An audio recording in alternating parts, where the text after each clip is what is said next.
fantastic. If you have a DVD, take this time right now to skip ahead past the previously on.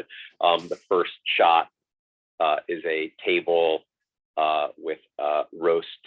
It looks like roast beef and some potatoes and some empty plates and some yellow flowers. Oh man, that was dynamite. That episode was just dynamite. I loved that moment at the funeral when he's like, that isn't me, is it? I mean, oh my gosh, that slayed me.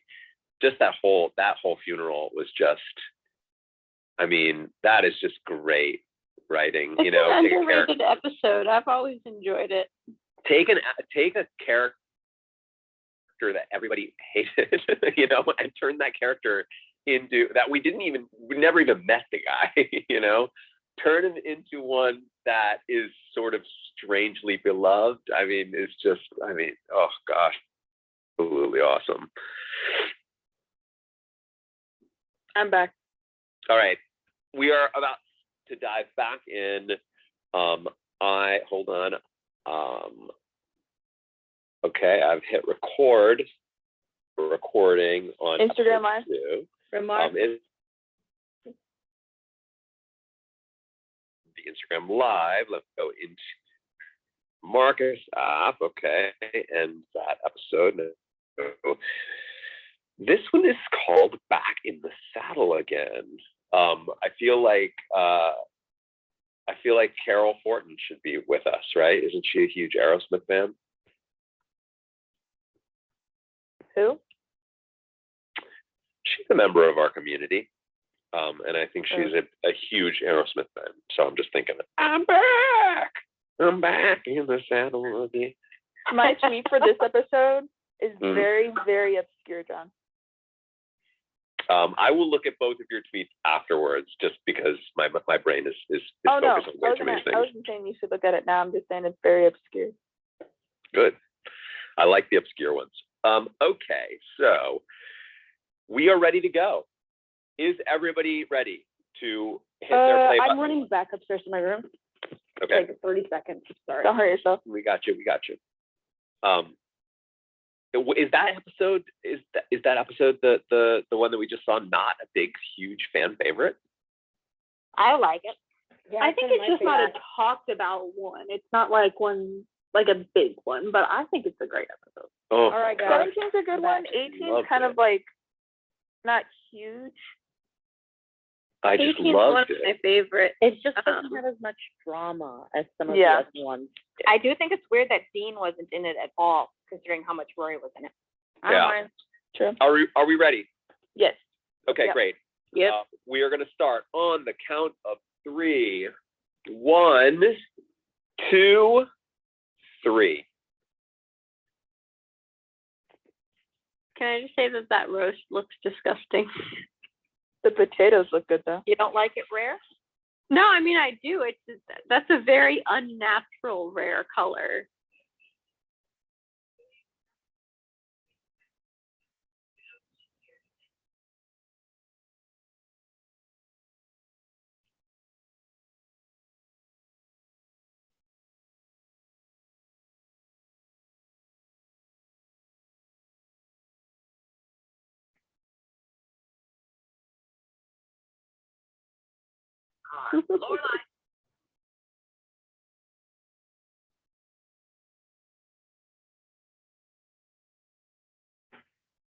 Lori's dress is a lot like what Lorelai would wear.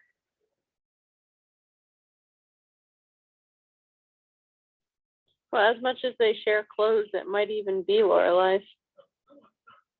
Yeah, I don't think I've ever seen her up to this point in like a wrap dress like that.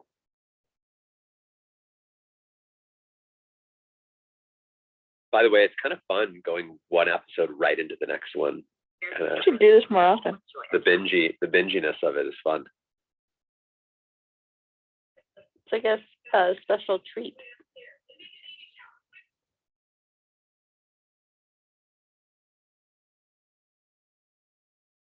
It's making me hungry. I haven't eaten breakfast yet. Oh, Richard knows how to work on cars, or this is just a little hobby he's taking up and he's learning? It's a new remember? hobby. Since One at his a time. What was retirement. that? It's a new hobby since his retirement, and that's what Emily's complaining about. Well, if Got you it. remember from the episode where Dean gave Rory the car, we kind of made like a comment saying that he's kind of like a car person. Well, it seems like maybe that episode might have inspired him, like, to want to know a little bit more about what that guy, what Dean was actually doing when he was building the thing. So that, like, Richard seems like the type of person that, wants to have authority in all situations. True. And he couldn't have because he doesn't know how. So now he's learning.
I'm sorry, how can you tell from looking at a sign what someone's handwriting is? Stuff like that. No stuff, like smart stuff.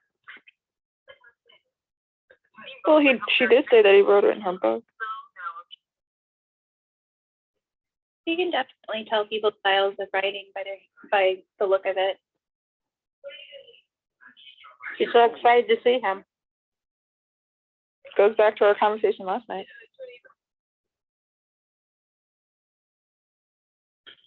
We're so awkward, huh? Oy, oy, oy, oy. It's interesting that he makes the comment that they're always there and that's why he's there, but yet we didn't see him left up.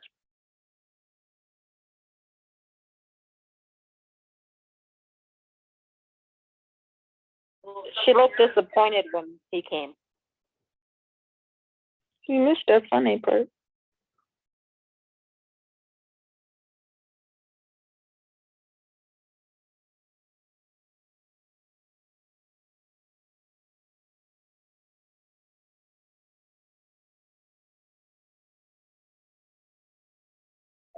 I'm totally noticing the Chilton uniforms after Valerie's talk last night.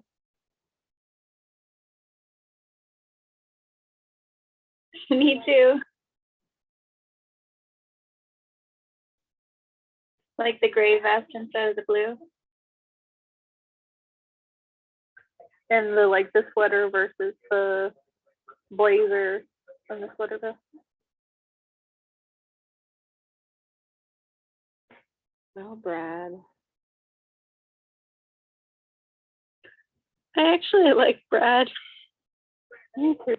Poor kid. Gosh, I hope that Brad is with us through the whole series.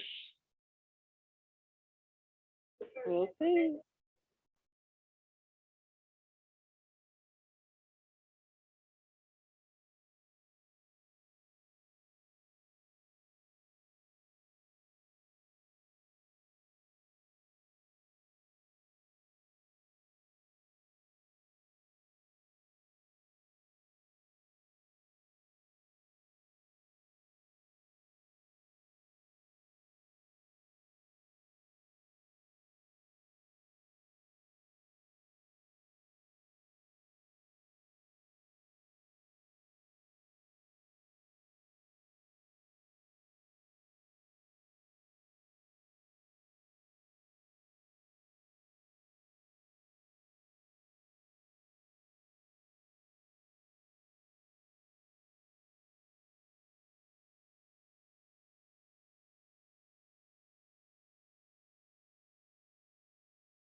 I feel like for this school, the idea of insisting that a parent be involved is a little odd.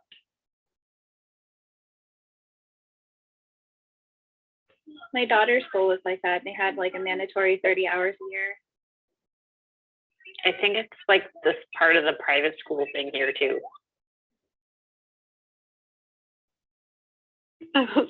Whipped cream just But goes, wouldn't the parents object if they're too busy with their very big businesses and travel and all of that?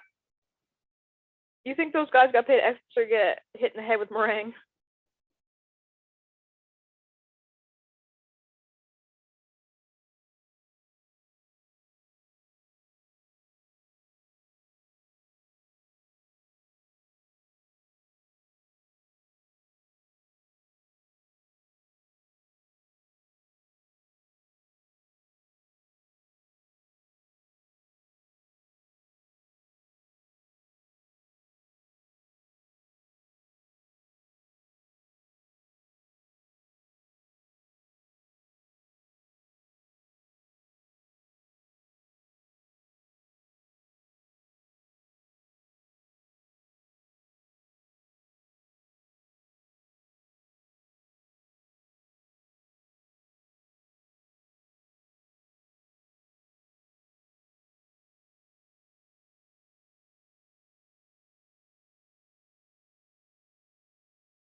I've worked in customer service and that is 1,000% true.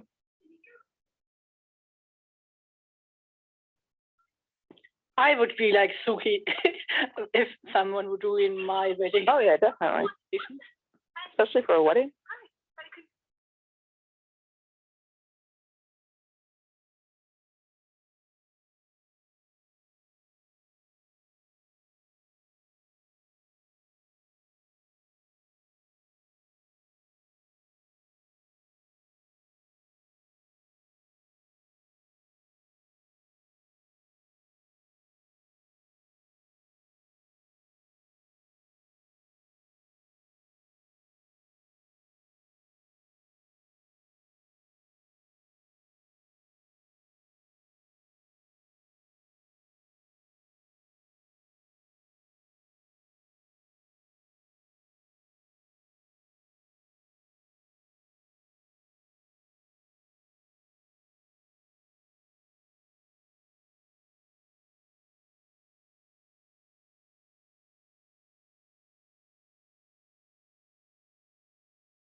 That's a very impressive car.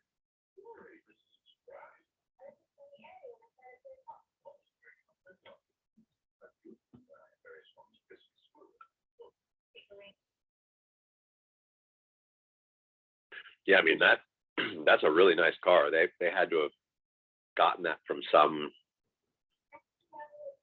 Antique place. yeah, some antique place. That was probably a pretty expensive rental.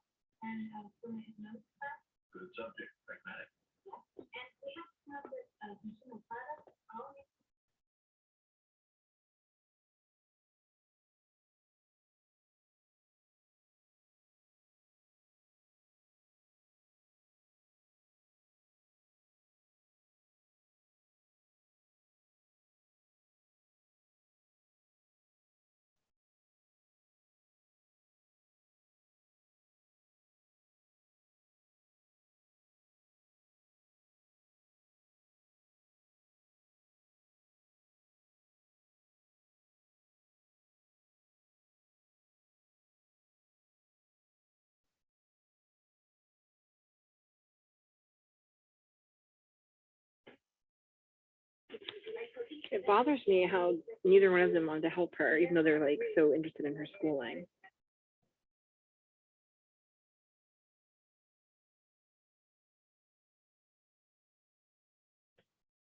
And for very different reasons too, because Lorelai just doesn't want to deal with people at Chilton. but Richard just doesn't want to deal with business in general.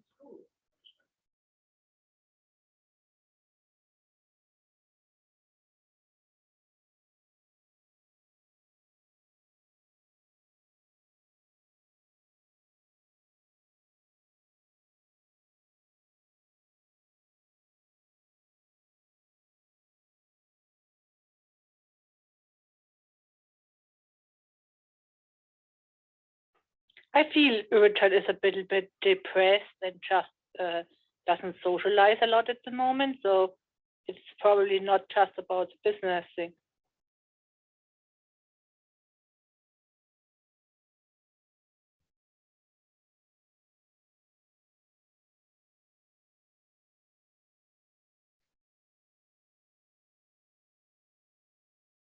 This is like akin to like a What- child blasting and music. Something interesting, just to let you know. So when she just yelled there and she was like, "I'm disappointed in you, Richard," she was not yelling over music. She was just yelling because that music was put on over post. So just imagine the actress actually, like Kelly, actually just had to act as though she was hearing music that she was yelling over. Fascinating.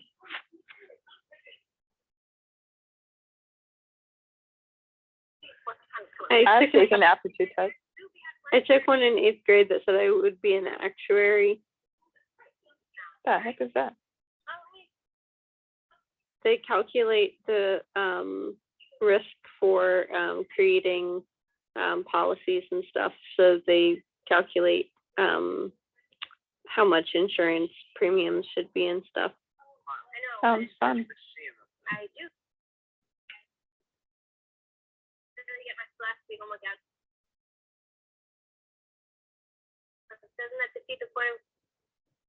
Careful with the audio.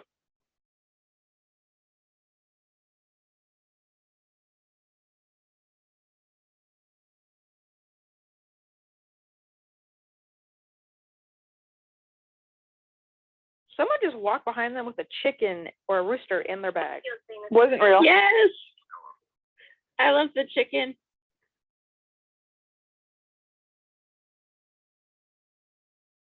There's also a lady who walks around with a baby doll in a stroller in the town.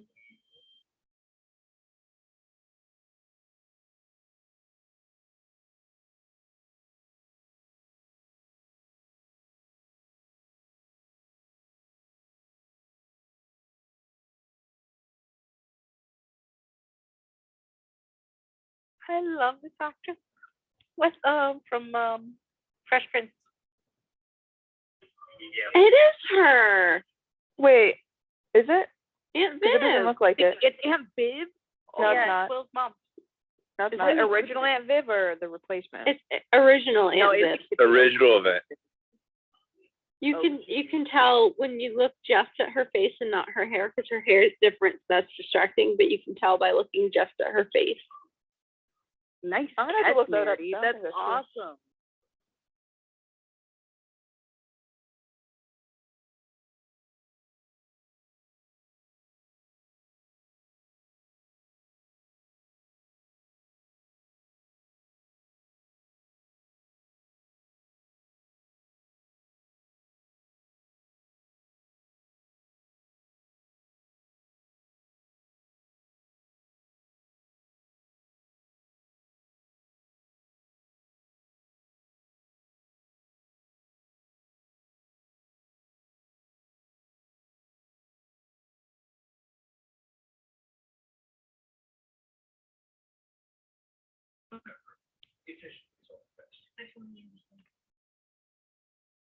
My mistake. You guys were right. My bad.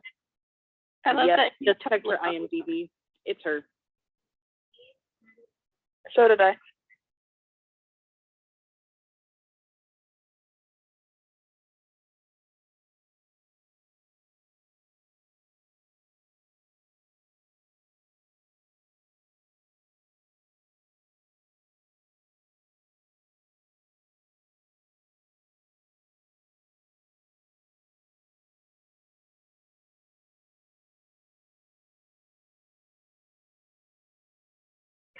I love how the guys are like, what?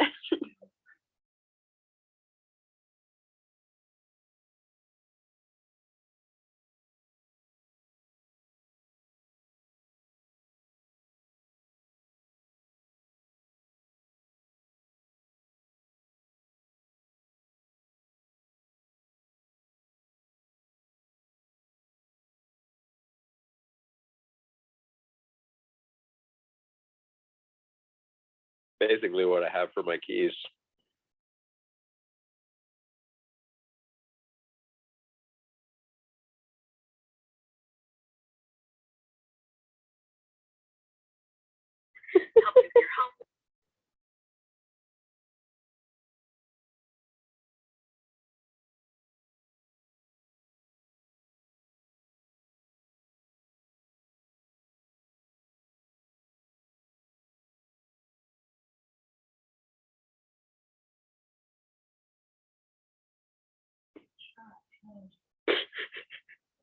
I love Louise, but you've tried.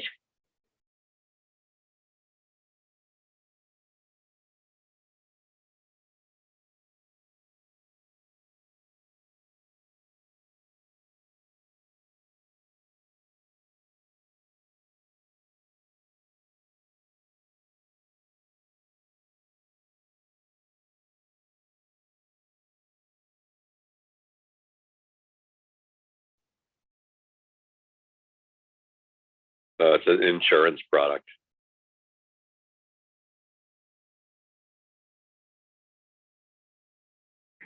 I love how she says love it.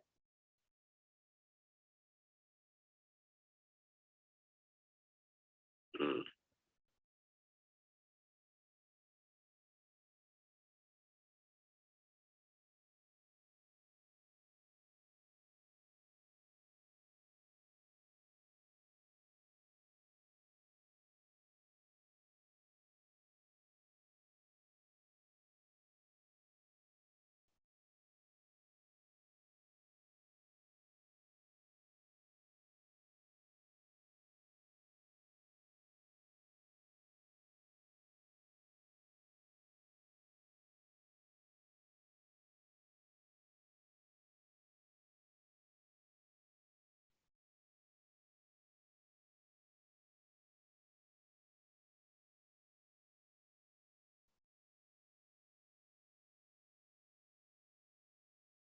I like the Bobby Fischer comment.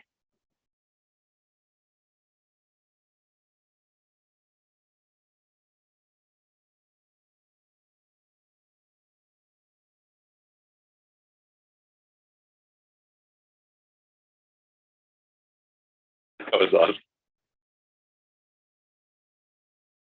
I love Paris and Richard. They play off of each other so well.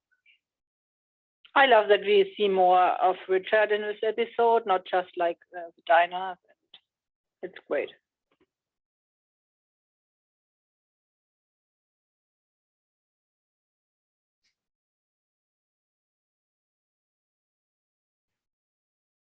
I have that book.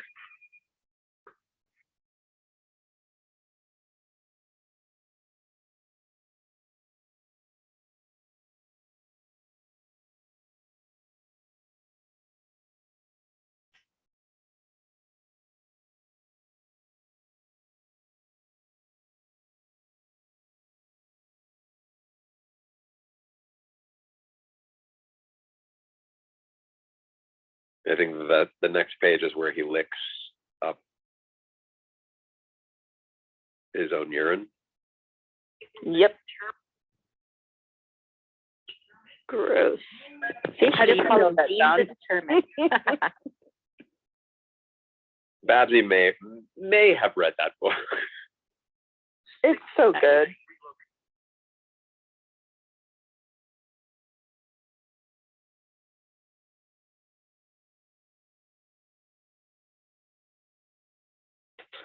I love that she actually hands over $5.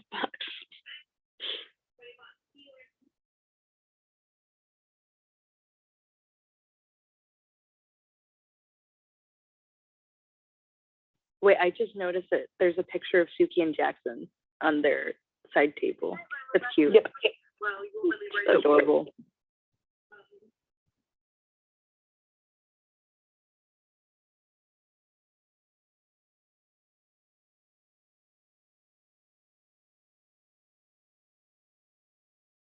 Oh boy. Yep. Blah.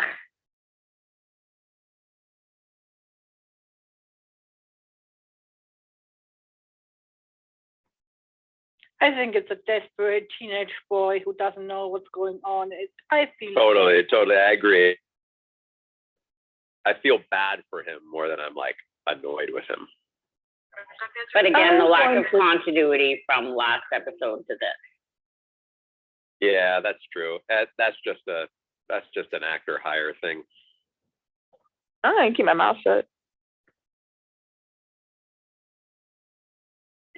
Well, it's kind of like when Rory's in a funk after their breakup at the end of season 1, and she is in like a snit and like being mean to everybody. She's complaining about spending time with him. But she's fine during Emily in Wonderland. But the episode before and after, she's in a snit, and the continuity of that always bugged me. But that's how teenagers are. They're like every day completely different. Did you guys catch that lesson? I did.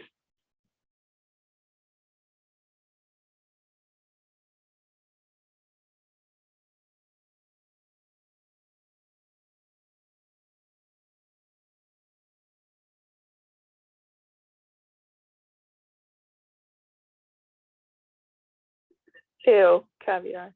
Is her name Giselle or Celine? Giselle, but Michelle calls her Jilly. Oh, okay.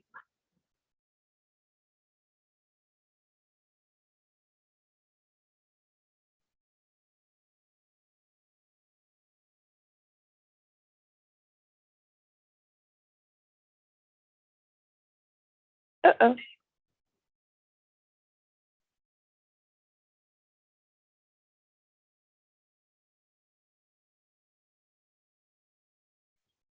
That's a moment when Lorelai behaves like Emily, talking about stuff she shouldn't talk about. Well, maybe she didn't know that she Yeah, to be wasn't fair, supposed to. she didn't know because Michelle, I don't think, is the most like vulnerable people. But when she found out, she elaborated and continued on.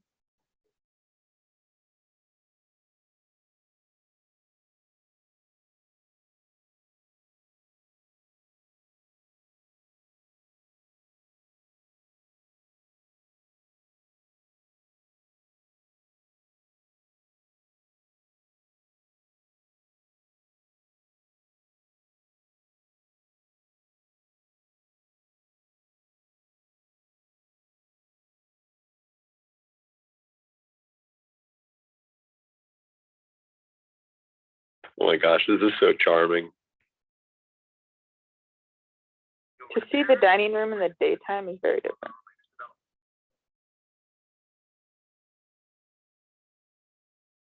Look at that projector. Transparencies, man, do I miss that? I still have one in my classroom.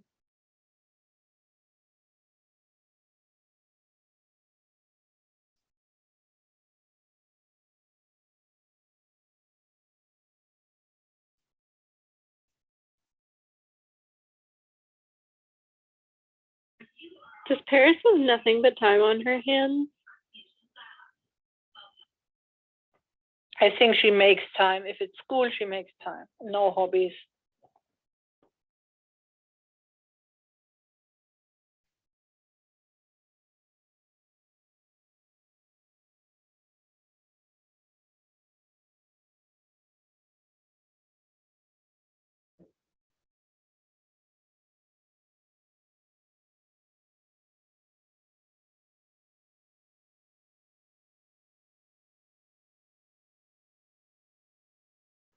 Oh my God, this is so foreshadowing. I can't wait till we get to What? later seasons. What is the point of having a safe that locks in a compartment in something that you can pick up and carry?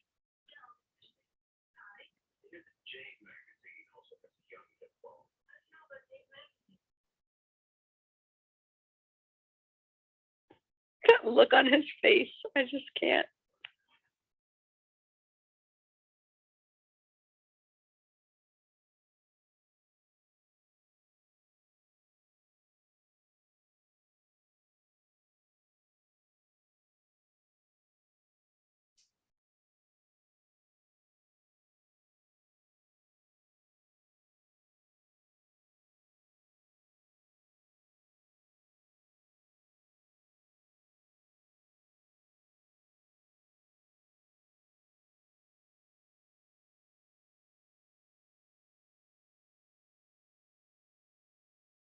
The two are so cute.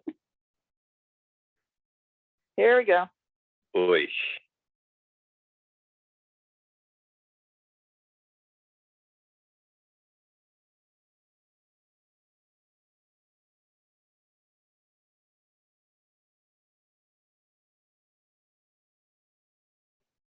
He's so desperate. In that age, it's so sad. Desperation is just the most unattractive thing ever. I mean, not all teenagers were like this, but him especially. Desperation does the worst to us. But Oh, yeah. if your girlfriend is always flirting with another boy, you are desperate. I think nobody would say, "Oh, I don't care." Hey, Jesse's not even in this episode. But he doesn't forget about it ever.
I go for mice and men.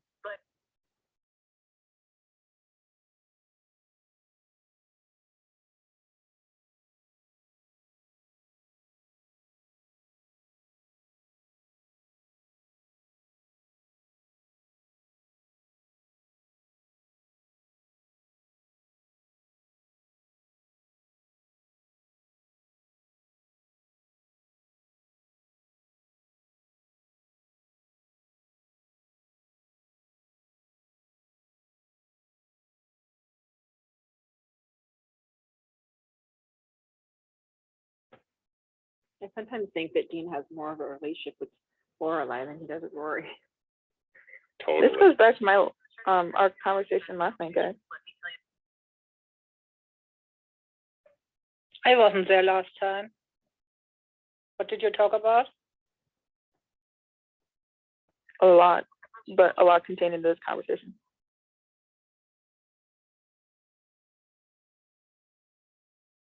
I hope he finishes washing her car. Yeah, it's like full of suds.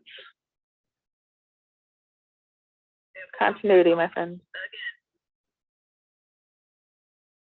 Wait, is Rory supposed to be at Richard's house during this interaction between Laura? Yeah. Yeah. Why didn't she take her car there? Because they went directly from school. But why doesn't she take her car to school? Yeah, because that was one of the big reasons he did it for her, so that she didn't have to waste time on the bus. Exactly. Gas.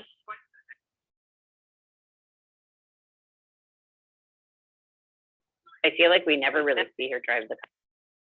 I was going to say they never mentioned her actually taking the car to school. She just has it.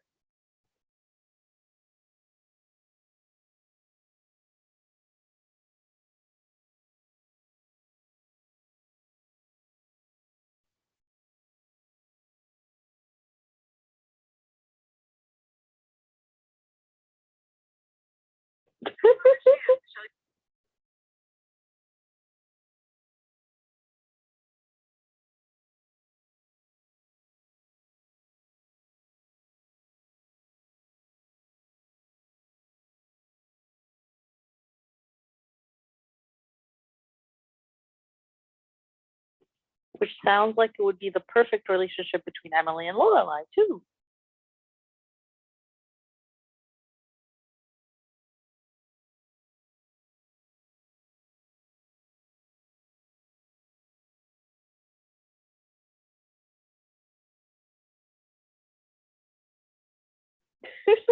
So good.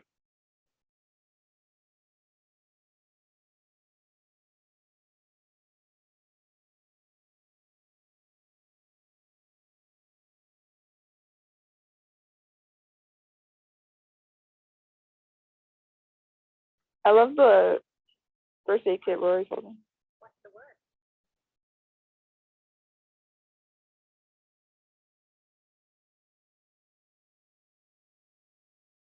They are not going to win. Oh, but Richard and Paris drafting off of each other, getting each other going, it just makes me so happy.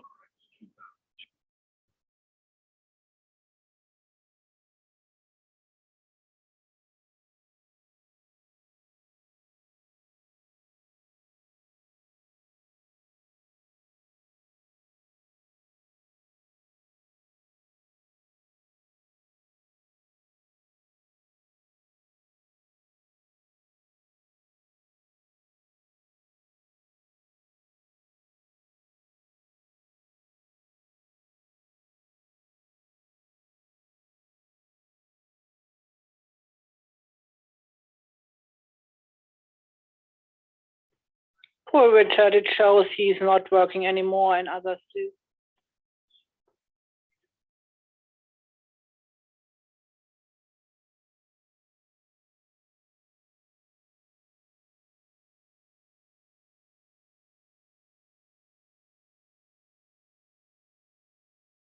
Oh man, I have a feeling this is going to get ugly.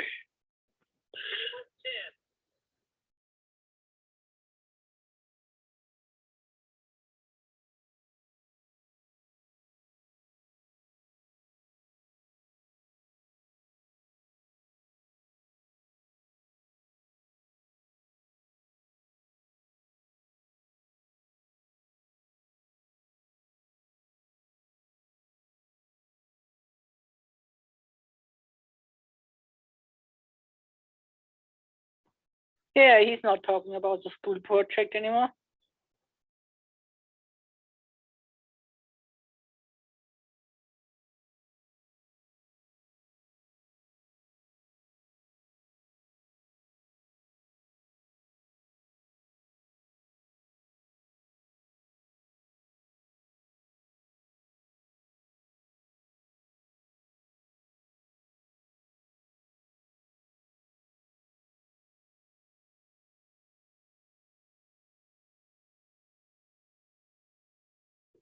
Temper tantrums run in the family. I get secondhand embarrassment from this series part. But they're not the ones who are causing the public scene right now. You are.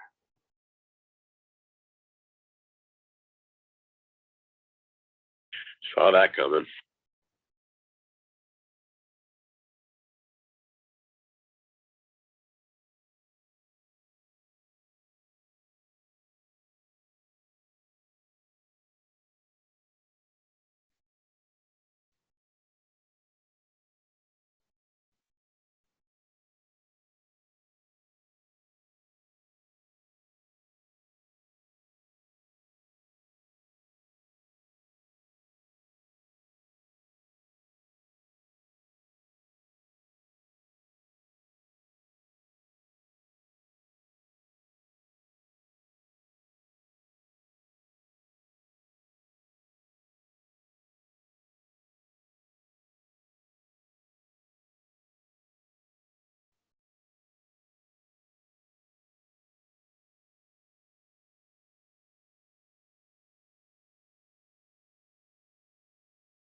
I hate this.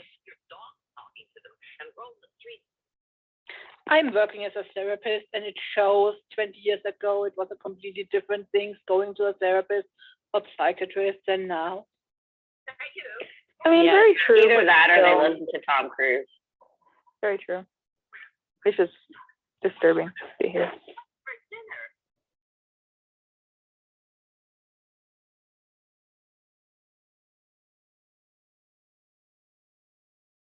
But I think it gives great insight on the Gilmore clan and kind of the culture that they were raised in, seeing mental health and going to a psychiatrist is sort of taboo. It's interesting. Well, and it's painted in, like Emily's reaction is painted in a negative light. Yeah, it's like it's viewed as a sign of weakness when they can't. 20 years ago, nobody said, I'm going to the therapist. I started study like 17 years ago, and everyone was like, oh my God, it was a completely different world than now, really. Yeah, combined with the time and, you know, and all that. I think it's just an interesting insight. Yeah, especially now when therapy is like such a common thing.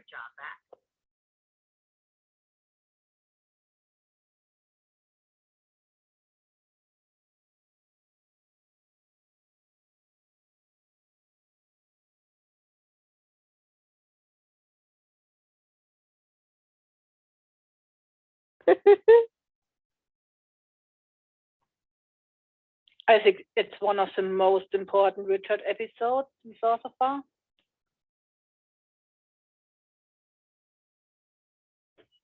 Yeah, this one and Help Wanted as well.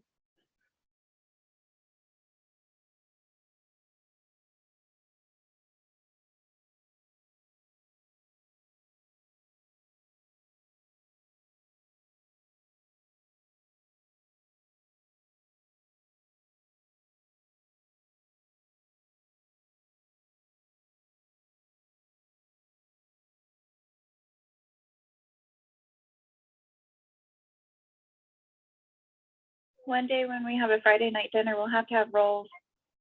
Oh, yeah.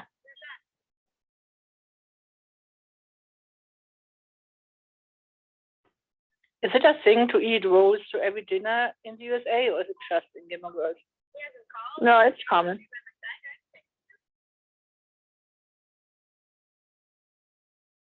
Not with my dinners, but just like more like holiday dinners, like Thanksgiving and Christmas and stuff.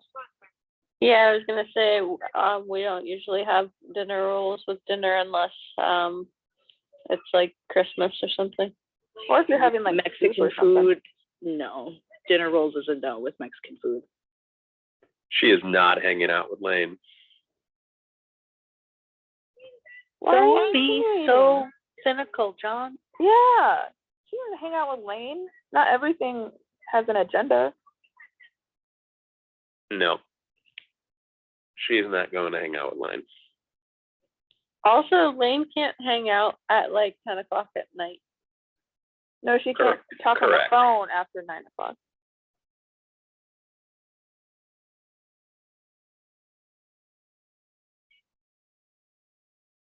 Lane does not look like she's home. No. Oh my God, we gotta stop insinuating.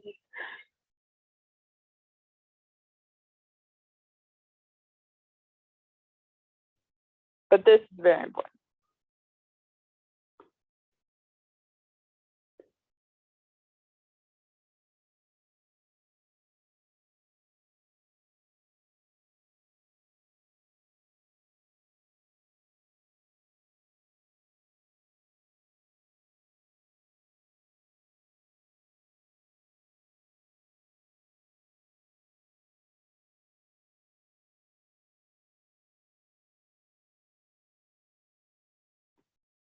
I like Chess. Say big and mopey.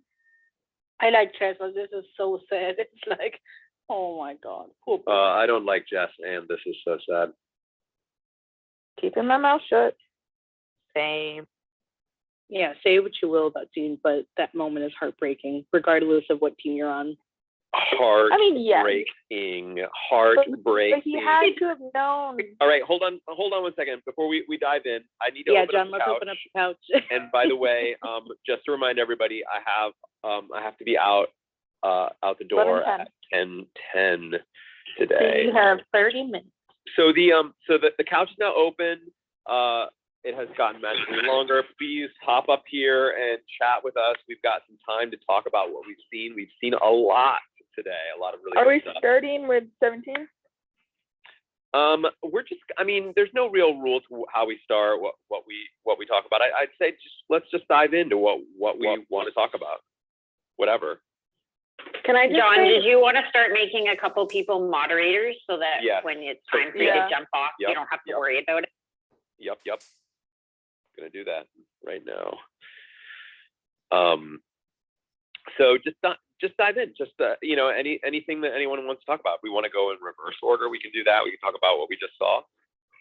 well, I think we should start talking about like Richard's outburst, because I think someone was mentioning how like he was not really projecting on like the kids, but mainly projecting on like himself and things like that. So if someone wants to take this. Yeah, I actually I have to go pretty soon because I have other stuff I have to do. But I just wanted to flag that there's a contradiction in what Lorelai says about Richard. When she says, "Oh, when I was pregnant, he never looked so tall," but I'm pretty sure at some other point she says, "When I told them I was pregnant, my parents never looked so small." Yeah, I remember that. It just shows that, like, remember when we talked when he retired, I said he had lived his whole life one way, and he's incapable of living it any other way. So he's gone back to that habit of being at work every single day. I think he lost his reason to wake up every day. So I think he's depressed. He's really depressed. So he's not socializing, and it's so good to see him back into work like modus and has the idea to go back to work. He needs that, like a purpose in life. Yeah, it makes sense to me that he's going back to work. I also think, just from a writing perspective, there wasn't really much more juice that they could get out of Richard, like picking up a new hobby or or whatnot. So it seems He belongs working in this world. Yeah, it seems like a really good new plot thread for that character. Like, it could lead to some really interesting new characters, and yeah, I'm excited about it. I really feel, this is April, I really feel like doing that project with the kids kind of triggered something in him.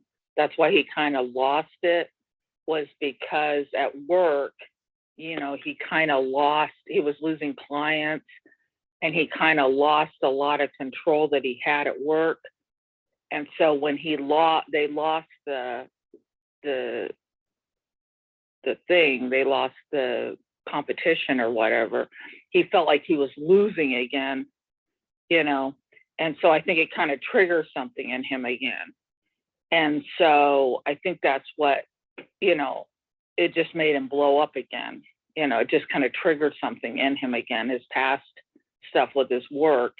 And that's what did it. And that's why he did what he did, and that's why he felt like, oh, these kids should have won. And it didn't really have anything to do with the kids. It had to do with him.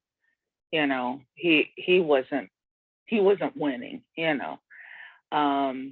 so it just put him back in that place again, where he was losing clients and losing at his job. And so it just put him back in that place again. And I think that's why we see him going back to work again, for himself and stuff, is because he can't, handle it. Hey, I think also Claudia like, wants to sorry, I just think that where Hamlin was like, oh, this is what you're doing. And so it was kind of like he couldn't even win like a school project. Like, I'm sure he felt even lower because he couldn't even do that. Hey, John, Samantha's on the couch. Just letting you know she ended up joining now at the end. Yes. Claudia, you I have think- something you want to say? Yeah, because as a therapist, it's interesting that April talked about trigger. If you're having like a traumatic experience, you usually have like a different kind of reaction. And the first you always try to do is fight. And Richard was not able to fight in his workplace. So it's a good thing. The next time you get triggered, you fight if you're able to. And it's an interesting thought. So I really like that. And I totally agree to April. PTSD, man. Yeah, it mustn't be. It didn't. It doesn't need to be PTSD. It's every time you have such an experience, PTSD, if you have really like a disease. So it's different. Well, no, that's not what I meant. Yeah. I meant because like what April was saying, like he was getting phased out, he was losing clients, and then him losing the fair kind of brought back that. Yeah. And so, Yeah, I know what you mean. It's just you don't say PTSD if someone doesn't have the disease. You have the same reaction even without PTSD. That's just what I want. So can I ask before John has to run out in a little while? John, can you tell us how you feel about the Dean stuff since you were such a Dean fan early on? Oh, I'm still such a Dean fan. I mean, look, you know, everything, all of the flaws that we're seeing in this character, they're all like, even when they're at their most annoying, I think that they're kind of all heartbreaking because, you know, like 14 times in a half hour or whatever. I mean, that's super annoying if you're on the receiving end. And I get it. We kind of are on the receiving end because the show is, I think it is most personally, but we're certainly seeing through Rory's eyes in that storyline. So we're actually receiving calls in a half hour. John, you're cutting out on my end. yep. Sorry. All right. It's so crazy. I gotta work on this internet. So what I was saying is, we're seeing through Rory's eyes, right? She's our protagonist in that storyline. And so we're receiving those 14 calls. So it's easy for us to be as annoyed with Dean as she would be annoyed with Dean, right? But if you step back, it's sad, because it's a guy who he's like in love with this girl and he sees the writing on the wall. He's afraid. Everything that Lorelai says in that conversation with him at the table is just like spot on, of course. But that's what makes it so sad. And so I'm still Team Dean because I love that character, and I, all of that moping and all of that stuff, to me, I just see it for what it is, which is a guy who doesn't want to be like that, and certainly at his best isn't like that, but is only like that because of the fact that he feels like he's losing the person that he loves. Otherwise, I still really like that character a lot. I don't want this to become a discussion about Dean versus Jess because Jess wasn't in this episode, so there's not really a lot to talk about in regards to him. But my feeling about the Dean character is just I could really be summed up in that final scene, where he's like, first of all, he totally understands what's going on, right? Like that is what's going on. She does like Jess. And his understanding of that isn't an epiphany there for him at the very end. He's known that the whole time. He's just admitting it to himself and to us there, right? And that says something about the character.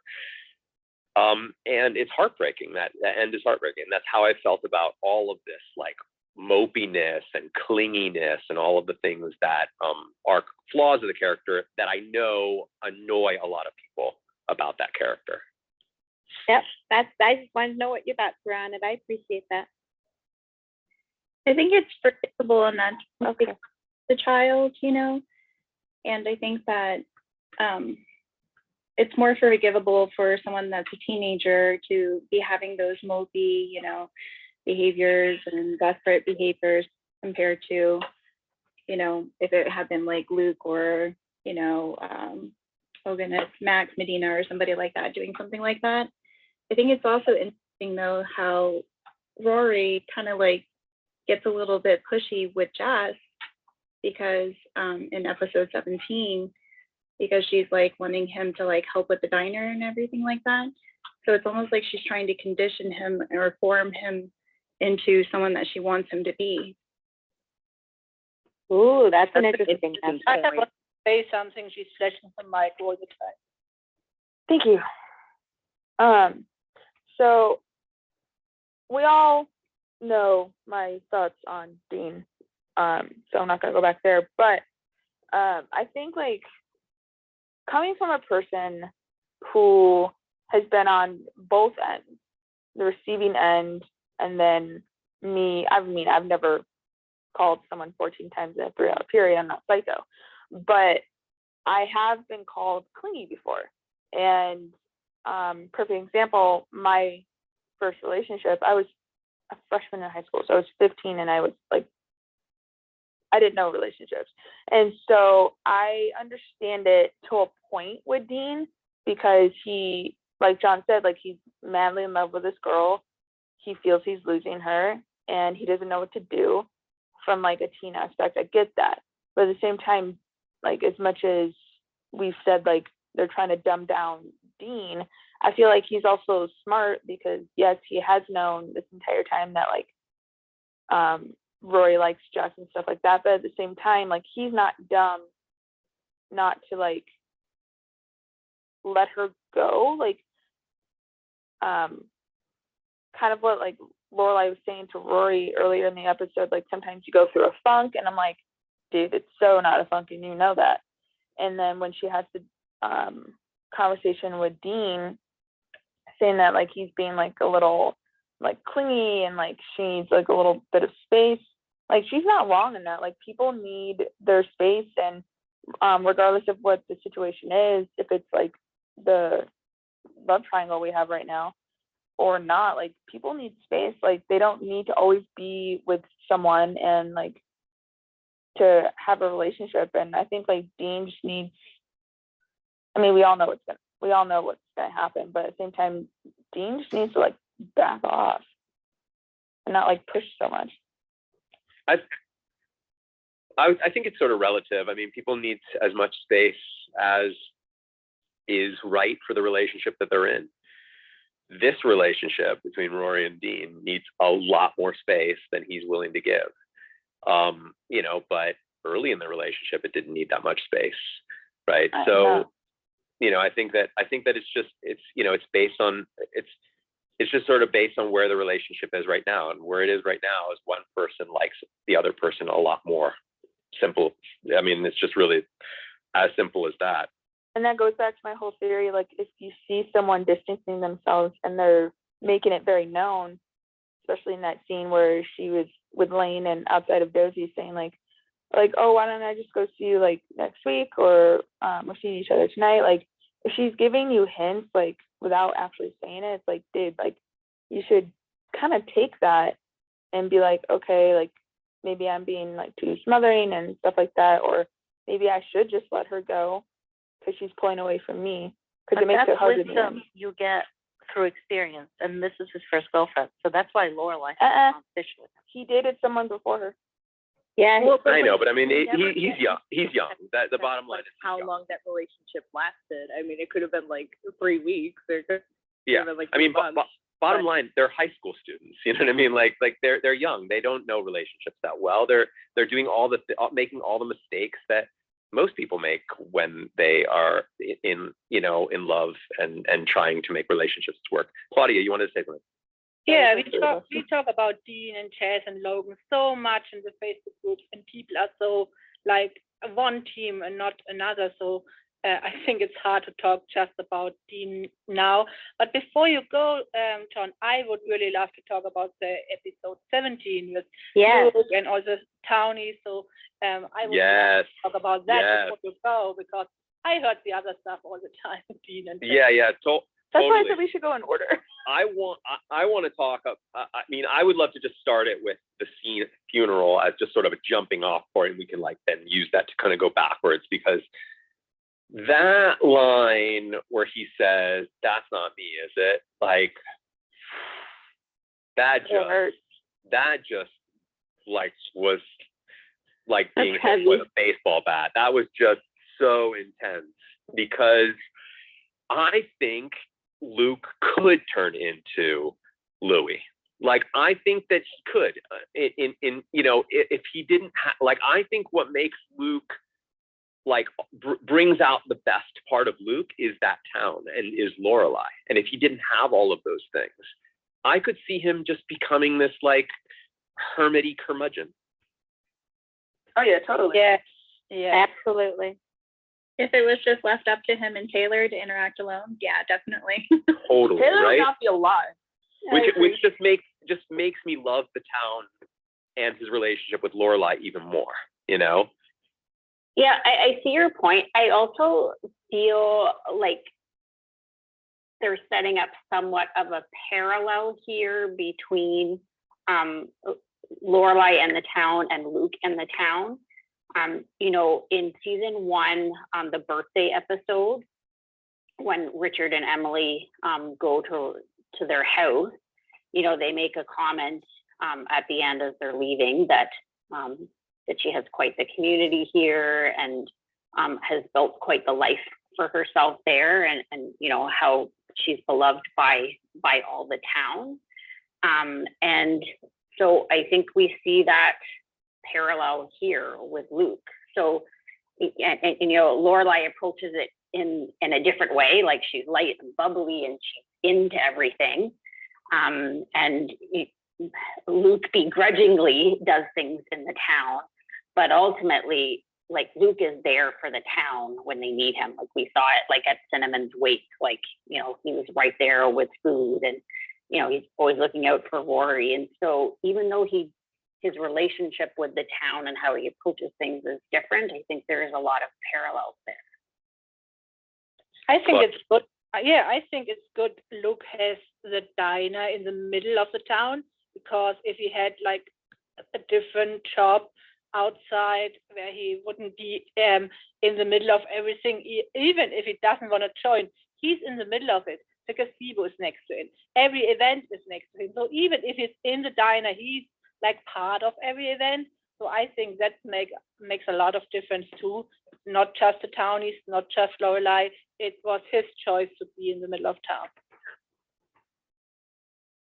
Yeah, but he also, I mean, that he is in his father's old business, which yeah, kind I was gonna say it's sort of like it's definitely his choice, and like he didn't have to take that business, but there's a lot there that's sort of pushing him in there. I mean, I think his personality has lots of Louis in it. You know, there's lots of like, don't touch that, that's mine. You know, like he's got a lot of those little things, and then like these like little moments that, you know, where he does something nice for somebody, and you know, and seems like he's doing it begrudgingly, but really you can tell he really wants to do it. Like, you know, I just wonder, like, was Louis such a nasty person? Because I mean, that just sort of like, you know, that opens up the larger question about just, you know, when people are the best of themselves. I think that we can also use the same thing when talking about Emily, and when Emily is like sort of at her best as well, right? You know, other people very often bring out that really good part of us, and you know, Emily hasn't had a lot of opportunity to have others do that because of the world that she surrounded herself in, and the people who are in her life don't. Now that Rory's coming into her life, she's getting more opportunity to sort of shine, whatnot. And yeah, I just think that Louis probably just didn't have anybody. So of course he's like, I don't want to give any of these people my baseball cards. You know, I don't like any of these people. You know, I could see Luke, to be honest with you, doing the same thing if he didn't have that support system around him. Oh yeah, definitely. I think like two things. One, John, it's 10 o'clock, 10-minute warning. Just wanted to let you know. 10 minutes, thank you. You're welcome. And two, I feel like kind of like exactly what you were saying. Like if Luke didn't have Lorelai and like Rory and like Kirk and stuff like that, he would not be the person that he is now, because they kind of keep him grounded and kind of be like, hey, look, like we're your friends and like we care about you and things like that. And I mean, obviously, like in a family like that, you kind of like take traits of like from one another and things like that. So I think like, yeah, like Luke definitely has specks of Louis and stuff like that. And I can't talk too much because it will give spoilers and stuff like that. But this kind of topic gets brought up later in seasons, and so yeah. What do you think about the Emily and Suki stuff? Oh Lord. Like Emily wanting to get involved in Suki's wedding because, you know. I mean, yeah, that was all cringy. I mean, I'm gonna give this one to Mary. I was just gonna. yeah, you know. I mean, I was gonna say Lorelai was right. Yeah, she was annoying. She was super annoying. Emily may have had a different vision for Lorelai's wedding, but once she became involved in planning Suki's, it was with that drive of, I'm planning my daughter's wedding. Not necessarily the same theme as what she had in mind, but she had that same feeling that she's planning the wedding of someone younger than her who she cares very, very, very deeply about. But she doesn't have that relationship with Suki. I didn't even feel like it was necessarily like she needed to even have any sort of deep feeling for the person. I just thought it felt like a control thing. Like weddings are my thing. I'm gonna do this. You're gonna listen to me. And yeah, Suki was just the perfect person for her, because Suki's not gonna ever say no, and is gonna accept every like little thing. And so it just was like, it was just very vulnerable. Emily on an Emily, on like, just an Emily fest, just Emily with like no restraints, just could be everything that she could just indulge in every bad habit that she has. I think you could see it though too, is that she saw it as another opportunity to somehow connect with Lorelai, right? Because Suki is her best friend. And so it's another opportunity to be around Lorelai and, maybe understand Lorelai more. Diana, I saw you flashing. Yeah, I just really quickly, I think Emily, literally, this is what she does. She plans. She plans events. She plans things. And that's how she feels useful in this world. And so I think absolutely it was a way for her to feel connected to Lorelai and Lorelai's world. Like, she's there in Stars Hollow and not to see Lorelai. Like, that's a pretty big commitment. But I also think she loves a project. She loves planning. That's exactly what gives her purpose in life, is planning an event. I want to agree to Diane. I think it's Emily's life. She's planning celebrations, she's planning dinners and weddings, and she's used to it. And she's not used to someone saying yes, but meaning no. Suki is so excited, like, yes, yes, yes. How should Emily realize she's not her typical society lady? Society lady probably always say no if they don't want something, and Suki always says yes. So it's really hard for Emily to realize it's not appropriate at all what she's doing. So I think it's a mixture of Stars Hollow and Emily's life, and it shows it doesn't mix up every time really good. I have to disagree with that, Claudia, because she did say that she offered to pay for it. And I think in Emily's world, cost would not be a concern. So I think there was an understanding there that she is dealing with a different element, which is why she put forward the suggestion to help pay. but only a bit. She didn't say she pays everything. She says a bit, and that shows she has no idea how less money Suki has. She would need to pay everything for such a fake wedding thing. And a bit of money to like helping out a little bit, especially in Emily's world, may not be like as much as like a bit would be in like a working class family. Yeah, and you usually get, I don't know how it works in the USA, but if you have like a wedding in Germany, you usually get money as gift. So you pay for your wedding with all the money you get as gift. So it's not unusual here. So I didn't wonder about that. Yeah, like with USA weddings, I mean, I'm not married, so I could be wrong, but generally it's tradition that like some of the groom's family pays for some things and some of the bride's family pays for some things, and then sometimes the bride and groom pinch them together. I mean, it's way different here in Utah, but that's generally what happens. I also thought it was strange how like she was so different with Suki, because I mean, basically it sounded like a circus for a wedding, and like all these like really crazy, you know, quirky things, and she thinks that's great of Suki, like, oh, this fits her personality so great. And you know, Lorelai's kind of portrayed as like this quirky person, and that really aggravates Emily. So it's kind of weird to see her like so accepting of Suki's really off behavior, you know, that she considers to be quirky, but she can't accept it in her daughter.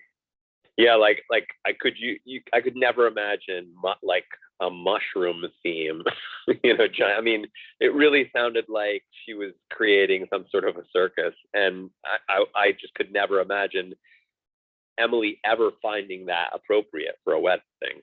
Well, she did say that like it's quirky like Suki, but then kind of going back to like Lorelai's personality is kind of like Suki's, and that's why they're best friends. And then Emily says that like it would have been a Russian winter theme, like the Romanovs, and that goes back to all the way to season 1, Rory's birthday, where at the end of the episode, Richard and Emily are in the car, and she was like, "I don't know my child at all." But I think that I think that Lorelai would like a wedding like she was describing. I don't know. Am I off base there? I mean, no. She did say. I mean, remember when she got all drooly about the third ring, right? This like, you know, this 20s style ring. I mean, like Lorelai's into that, like that retro style glamour and the sleigh ride. Yeah. And the way that Emily mentioned that She loves snow. She absolutely loves winter. Like I could totally see her digging that wedding. That have Emily you looked at the Romanovs though? Well, I don't know anything about Russian history, so they don't have to shoot him at the wedding. It's the style that she's talking about. And T's been flashing for a little while. Go T. Yeah, that's okay. I was just going to add on to what John and Tiffany were saying about like the wedding, and it's just interesting to see how she embraced that quirkiness, like Tiffany was saying, and you know, the mushroom dance. Couldn't you see Miss Patty doing something like that in her little dance community? But for her daughter, she just envisioned something a little bit more glamorous and a little more dazzling. And then I also wanted to ask you all about what you thought about the service for Louis. I mean, like Kirk coming forward and doing the trumpet was just, that was Kirk, right? I mean, that was just flawless, beyond flawless. That whole ending, and just them. I mean, the shooting in opposite directions. It was just, the whole thing was just perfect. It was just perfect. Very Star Hollow. John, it's getting to be that time. Yes. 11:00. 2 minutes. I'm 2 minutes. I have my shoes. I have everything here next to me. I'm gonna just walk with you out the door. Okay. Good. Don't forget to get some gas. Yeah, no, that. Yeah, don't get stuck. I just wanted to agree that I think the Romanov wedding would definitely be Lorelai's style, but I think she would like the idea in the back of everyone's mind that there was a firing squad. She did pick the Mussolini quote for her invitation. Before the firing squad? Yeah, very true. I think she'd just love the irony. And yeah. Emily was saying, like, you in a horse-drawn carriage, which we saw with the Bracebridge dinner, that she loves riding in a horse-drawn carriage. So I don't think that it's that far-fetched. Really not. I think she definitely would, as I think Diana, you just said it. I think she would add some kind of ridiculous, weird, Morbid. morbid thing that would definitely annoy the hell out of Emily. But ultimately, I mean, Lorelai is a stylish woman. She's a history buff. I think that it totally fits. Oh, what you don't know yet. And I also think that Emily, I also think that maybe that whole thing with the mushrooms and whatnot for Suki's wedding was also a way of letting Emily know, like, hey, I'm good at this. Like, I'm good at this with anybody. Like, see, I know what she would want, right? Like don't just think that I poo-poo every idea. I'm good at this. What's up? Oh, I'm sorry. I just asked what's up to my GPS, who just said, drive safely. I was like, what? All right. I'm walking out the door with you. I'm actually gonna bounce too because I got some stuff to do before later. Mom. So John, are you gonna try to get on a few minutes early tonight? Is that what you were saying, to talk about yesterday? Yeah, I think so. So Like what time? So like. Well, not drastically early. It might maybe like rather than 10 minutes, I'll come on like 15 or 20 minutes early, and we can chat about a little bit about last night. Are you gonna tweet that just so people know? Yes. I will try. Will you record it? Because I'm gonna be at a family function. I don't think it's possible for me to. We always do. Thank you for mentioning that. I actually still have my recorder on. And Regina, I'm gonna ping you. Regina, we just sometimes technology doesn't work with us, but yes. And Regina, I'm gonna ping you for the after show, because I know last night you were talking about that, how you don't want to miss it. So yeah, I'm gonna try my best to make the after show. If I don't say anything, I'll probably message someone to speak on my behalf. But yeah, let me know what you guys discuss. Will do. I'm gonna bounce. Could I say one more thing about the winter theme wedding? If anyone's seen The Marvelous Mrs. Maisel, that was very specifically mentioned that was her wedding theme too. So clearly this is an ASB favorite wedding theme going on. Yeah, I forgot about definitely. that. I forgot. Well, and you know the Mussolini quote that she picked for her wedding with Max? Oh, that was actually on Amy and Dan's wedding invitations. Oh yeah, so then definitely that was probably her wedding theme, because for sure. Because when first time I watched Marvelous Mrs. Maisel, right away I was like, oh my God, this is Lorelai's wedding that Emily planned in her imagination for her. Mm-hmm. All right, I'm gonna bounce. Preparing that. Bye, Tasha. Bye, Tasha. Bye, Tasha. I will see you tonight, and let the bloodbath begin. Hey, it's a crucial episode tonight, so. It is. All right. Bye, guys. Bye. Bye. Bye, guys. I'm still Bye, here. guys. I'm still listening, by the way. Bye, Tasha. Well, are you just gonna drive with us, John? Yeah. I'm gonna see how far I can get. But I'm probably not gonna speak. But I'll just be here and I'll just be listening. I'm pulling out right now, and so for at least the next like 10 minutes, I'm gonna be like getting gas and getting on the highway and all of that stuff, and then once I'm like smooth sailing, I'll maybe say hello and then just kind of listen. So John, just to be clear, we start again next Monday after the hiatus, correct? Not next weekend? We start next Monday, yeah. Well, I think that on the schedule, there's like a cocktail hour scheduled on Friday, yes?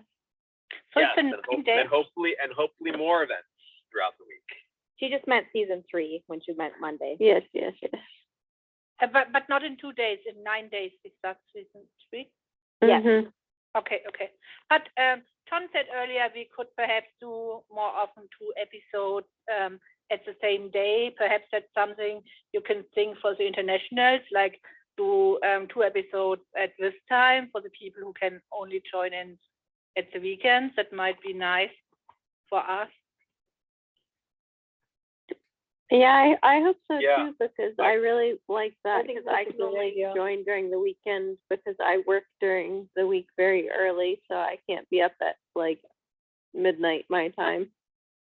I can try. That June is going to be a little bit tricky because we've got a lot of weekend events that like Babsy and I are doing in the afternoon.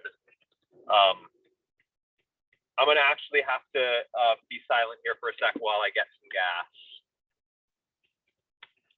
But I'm still here. No Can you hear worries. me? Can you hear me? Yep. Yeah, we can hear you. Yeah, we can still hear you, John.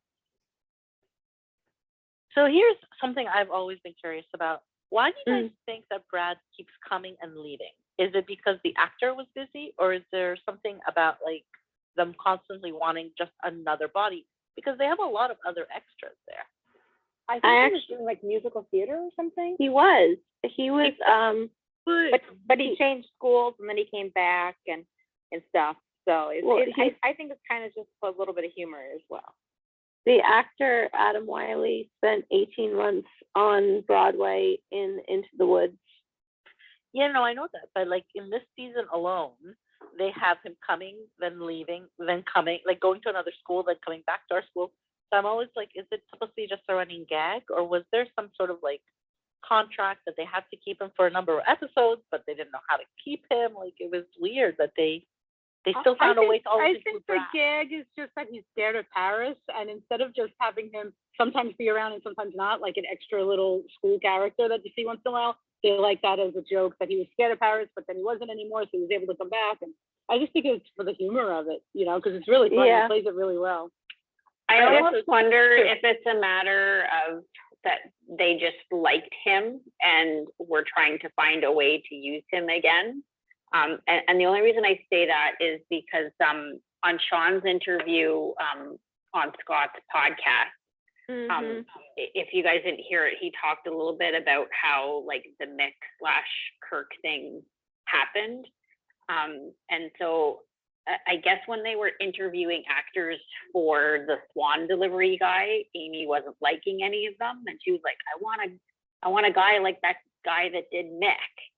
And I don't know who he said it was. Somebody made the suggestion, like, well, like, why don't you just bring him back again? And it was kind of like, okay, like, let's see if we can make that work. And so I wonder if it's that they were auditioning other people and they weren't feeling like they were having the right vibe. And so they were like, okay, let's try and make this work. I don't know. I know John can't talk right now, but maybe he has some insights to that. I think it doesn't make sense to have him like in every episode. Would he hang around between Paris, Madeline, and Louise?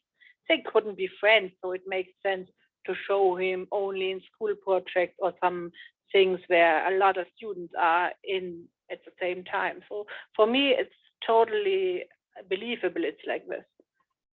Well, and I think it's a big running gag that he keeps leaving and coming back because Paris is targeting him so hard. Yeah, but honestly, I think this may be the last episode we see him. I could be wrong though. No, there's the valedictorian speech, or there's a speech. Oh, yeah. And the debate. Don't forget that John's still They listening, already guys. did the John's debate. still here, guys. Yeah, the Spoilers. debate already happened. Yeah, debate already. Okay. I couldn't remember for a second if that was season 2 or 3, because I felt like it was season 3, but then I was like, oh, right, that's because Sherry comes to the debate. So Yeah, it was season 2. It was like, it was last week we watched it, I think.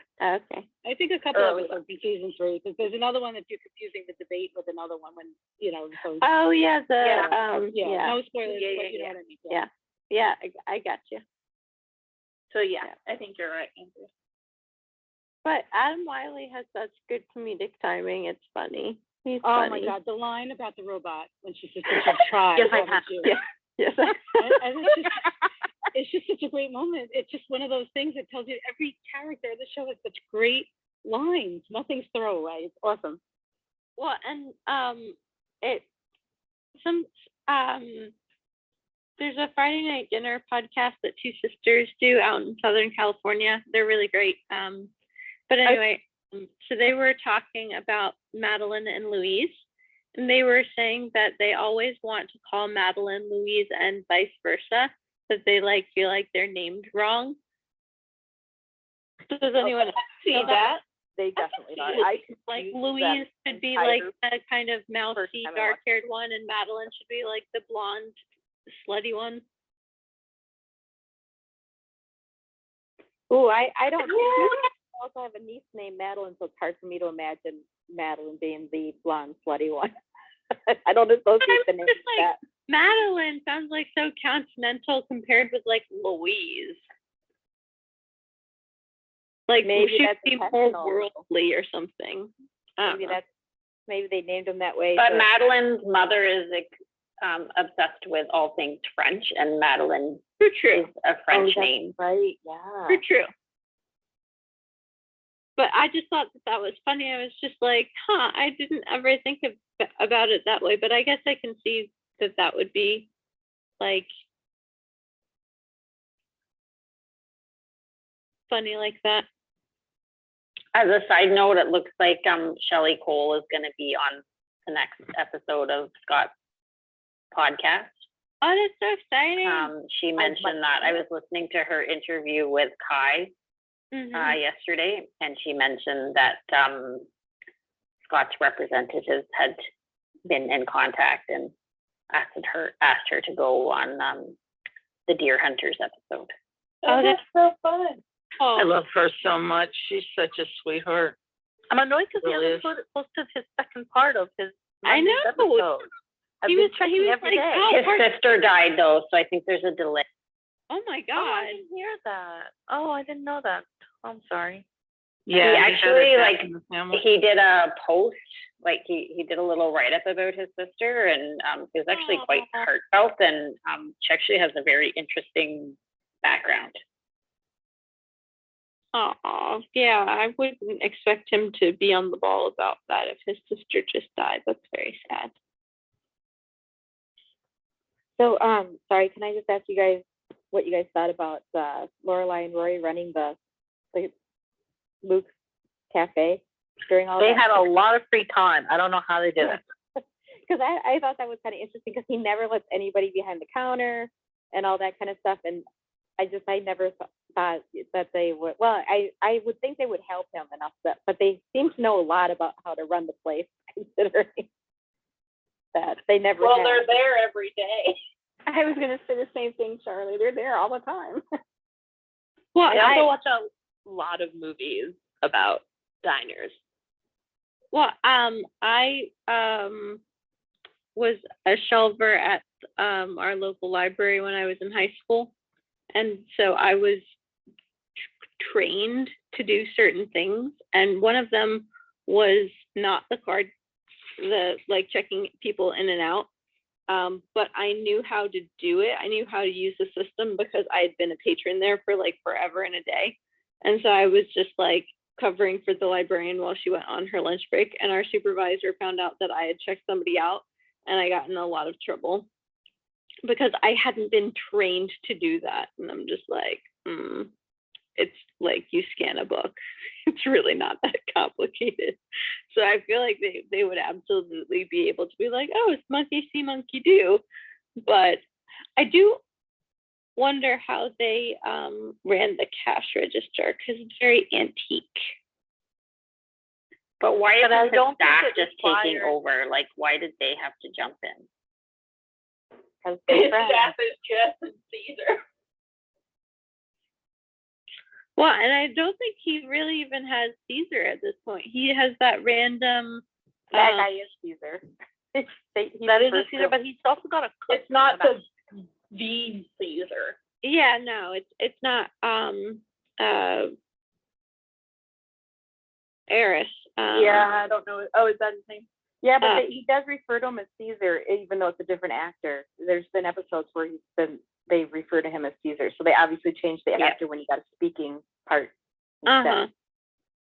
But I think there is Caesar that's like the young Hispanic guy, but then there's also like the older Asian dude. And I don't think that person is Caesar, but he's just kind of like cleaned up in the back or whatever. Robert Lee. Yeah, Robert He Lee. was ever supposed to be Caesar because Robert Lee was there with with Taylor and like all the reenactors and stuff.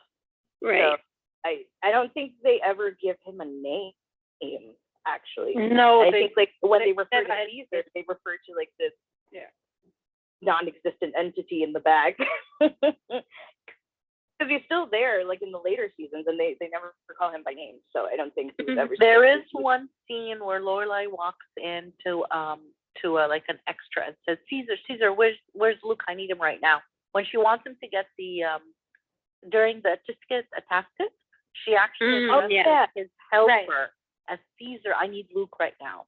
And it's not It's not Eris. It's some other dude. But he's like a young, tall Hispanic dude. Yeah, it's him. Yeah. Yeah, basically every helper that Luke has is called Caesar. I think that's kind of maybe a running gag, because one of the things that Sean mentioned in Scott's podcast is that Amy forgot that she had named him Mick. So she may have just decided, instead of trying to remember all the helpers in Luke's diner, to just name them all Caesar, and then that's always Caesar. Like, possible. Yeah, and he said that he was like too nervous to like say anything, like say like, hey, like last time I was Mick, like am I still Mick or? That's so funny. He's bitter as Kirk, I'm honestly gonna say. By the way, folks, I'm listening. I'm on the road, and I'm here. so we got to stick with the no spoilers, because John.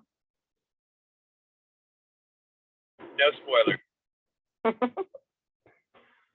I just want to talk about, like, I guess something more, not really sad, but I know we've talked about this before. I know John's brought it up before too, about like Rory being more like the parent. And like this episode, we saw her like trying to manage like everyone's feelings again. Like this time she was like trying to manage her grandfather, like, oh, I promise, you know, you can get out of there real quick, and I know you're going to be uncomfortable. And then like it's the same thing like with Dean, like don't get mad, and I just feel so bad for her, because it's like it seems like that's like the role she's taking on with all of these relationships, where she's like, you know, oh, I really need someone to come to school and help, but I know you really don't want to. And like, I don't know, I just kind of feel bad for her, and I never noticed it before, like watching it when I was younger, but now like as a mom, like an adult, I'm kind of like, wow, that doesn't seem very healthy.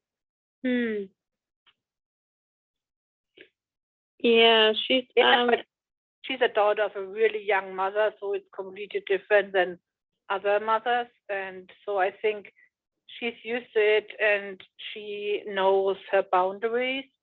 So she seems more adult than other teenagers, but she knows her boundaries. I think it's okay. her little bit of Enneagram 2 in her.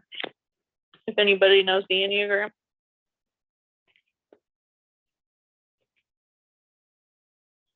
I've heard of it, but I've never found out like mine or whatever. It's really interesting. I mean, it's just like a extensive personality test, but it's a good way to like learn about like, oh, that's why I am the way I am, kind of a thing. It's really interesting. Y'all should check it out. See, I'm gonna take off for now. See you guys later. I went to the gym before this, and I feel like I need to take a shower now. I don't blame you. Bye. Bye. Bye, Cole. Bye, Greg. Bye. I hop off too, so have fun, and thanks for the fun today. See you tomorrow, Claudia. Bye, Claudia. It's another double one. Bye, Claudia. Yeah, another double one. Bye, Claudia. Yeah, and Claudia. She's gone, John. She's gone. All right. I was just gonna say, yeah, I mean, I'm totally open to doing double features on the weekend. Unfortunately, though, well, I mean, not unfortunately. I mean, it's just the way it is. My June, my afternoons pretty much every weekend in June, and probably also in portions of July, because we're starting to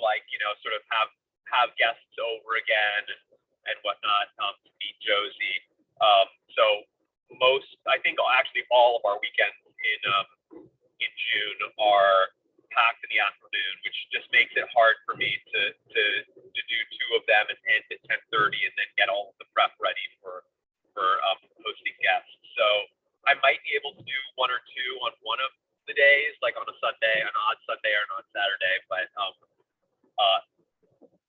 I don't think I'll be able to do that consistently. Although it is a good idea. I mean, I like the idea of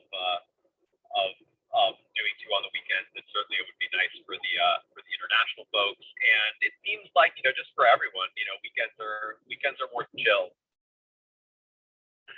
There you go, having a They're life easier again. to deal with. Like, what's up? Say again. I said, there you go, having a life again. Like, Right. come on. I know. Gosh, I really need to get it together. But yeah. So what else? I'm here. Let me just check my GPS, make sure that I don't need to turn anytime soon. Oh no, 22 miles. I'm good. So I can talk a little bit.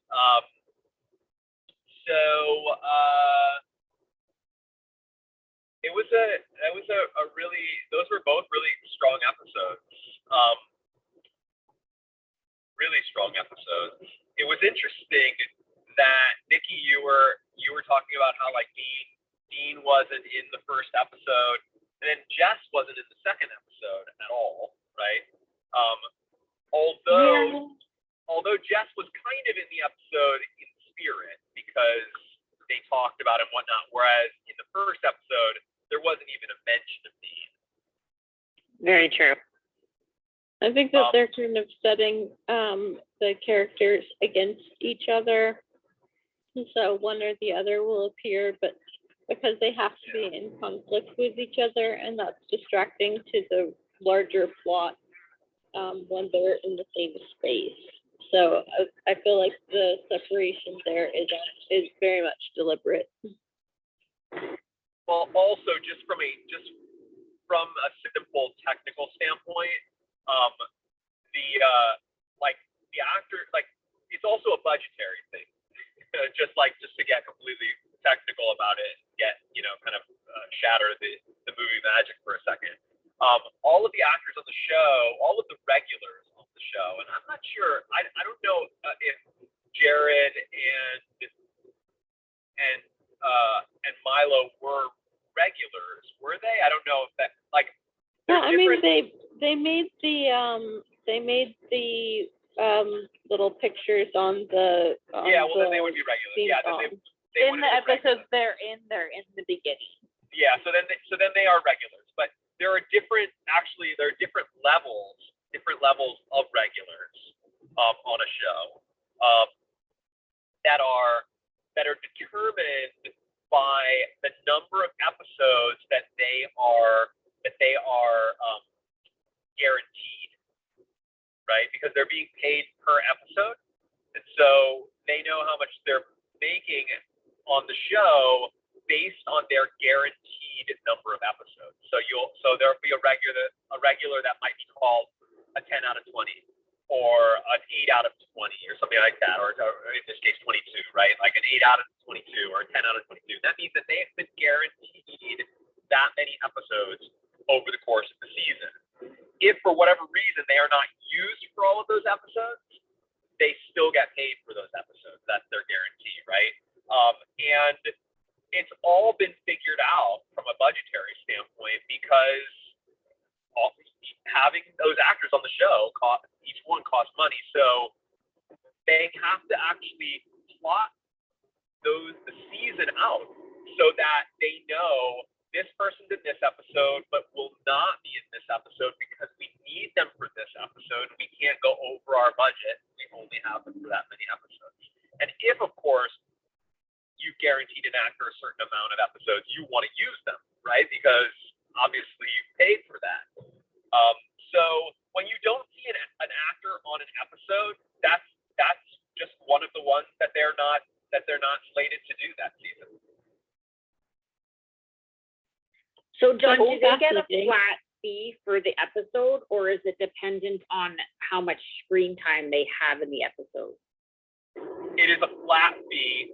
However, overtime, just like any job, will affect that, because even though it's a flat fee, right? Like even though like there's a fee that's been designated for that episode, they are able to break that down into an hourly. And if we shoot over 10 hours, and it's 10 hours, that is your overtime mark on television, right? So if you shoot over 10 hours, or it was when I was doing it, then you're in overtime. That's time and a half. So then you're at whatever they figured out, however much you're supposed to be making for that episode, they figured out the hourly. Now you're making time and a half on that. And then if you exceed 12 hours, they call that golden time. That's double what you would be making, right? So now you're making double your hourly. So we would always, like, the actors would always, like, kind of groan a bit if the day was getting really long, but it looked like we weren't going to hit overtime, right? Like they were going to use us right up to that 10-hour mark, and then we go. And then if like it looks like it's going to be a crazy day and we're going to be in golden time, then there was a little bit of excitement because obviously we knew like that the check was going to be what was negotiated by our reps, or by the union, or the union minimums, which is usually the case for for actors like myself. But that there would also be this like extra amount that would be for overtime and or golden time. I love that we're getting all of the business side of stuff now. Me too. It's so fascinating. It's so interesting. I feel like this could be like, you could do like an extra group on this, like in one of our hiatus groups, like the ins and outs of Hollywood business. Yeah, I mean, I would love that. Yeah, why doesn't somebody schedule that and then make me their guest? And I could chime in on the differences of how the doc world works, because I work for the documentaries. Literally going to do it right now. What night is best for you? Yes, please. Definitely not Wednesday, May 26th, because that's my Not Wednesday, May 26th. And if you get that into the calendar, Regina, then people will see that and they won't schedule it. Yeah, I'm gonna schedule it now. Do we want to know the business stuff before we see the on-air pilot? That way we're a little bit more aware of stuff. So do we want to do it like Tuesday? Yeah. Tuesday or Thursday? Tuesday sounds good. I also had another idea for an additional event, and I'd like to get opinions on if it's something people think they'd be interested in. I think I've mentioned before, like I'm big with the music, not just in this show, like in TV and movies in general. And I have a bit of an autistic thing with remembering the music. And so I thought it might be interesting to maybe have a discussion and how the music is used. I could actually ask my buddy Patrick, who was working as music supervisor for a while with a company and knows a lot about that. I could ask him if he'd want to join us. That would be awesome. There's a little hiccup because it won't let me scroll past this week to put something in. So Mary, actual date where it says May 22nd, 2021, and you'll be able, once you click on that, you'll be able to choose from the little mini calendar showing the month, you'll be able to choose the day. I see it now. Okay. Yeah, you have to actually hit the month date in order to like open a little mini calendar that will let you choose. Yeah, that's actually not very intuitive. Regina, what time on Wednesday are you doing that? 9 p.m. my time. So 7 p.m. like Pacific Standard Time, which is John's time. Okay, so the normal time. Okay. That'll be So too that's late my for next question. Okay. If I'm picking the time in the calendar, it's my time, so it'll turn local to yours, right? Yes. It should, because you've got your time zone set, so it should be intelligent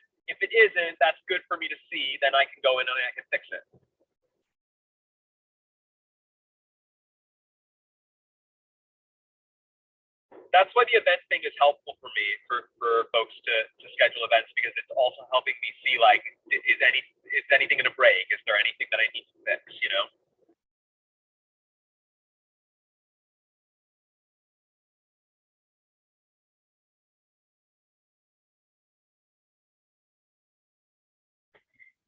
Kind of a fun idea. One of the girls, Amanda, the one that started the Bag Boy group on Facebook, she was talking about maybe having a game night, like a trivia game night for season 1 and 2.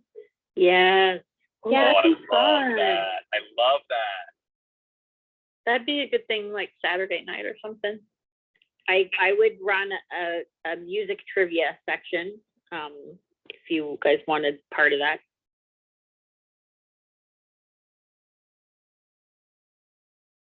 Yeah, possibly. I don't know if you want to hook up with her and see. I think what she was talking about doing is trying to put some of the questions together, and then I would help her put it into like a digital game format for us to be able to all do it simultaneously together. And then maybe like send out some little tiny trinket prizes, that kind of thing, related to the 2 seasons.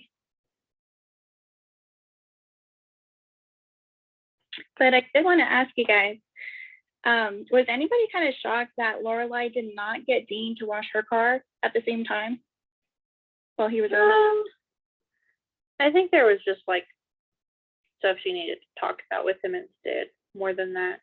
Yeah, I It feel like wouldn't have been right.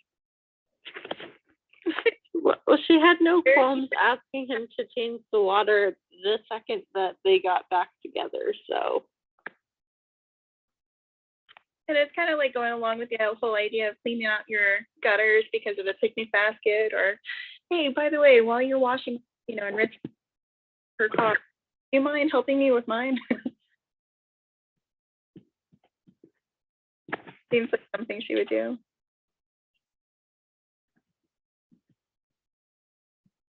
It seems like my reception is really starting to cut out. I'm sort of off the beaten path now. So I'm gonna actually jump off. Please feel free to keep chatting. You can switch to spoilery type stuff now. I'll be back tonight at 7 p.m. Looking forward to it. Thank you everybody for watching with me again. Have a good time. Thanks for having us, John. Bye. Thanks, Talk John. soon. Bye. Take care. Bye. Okay, well, I'm just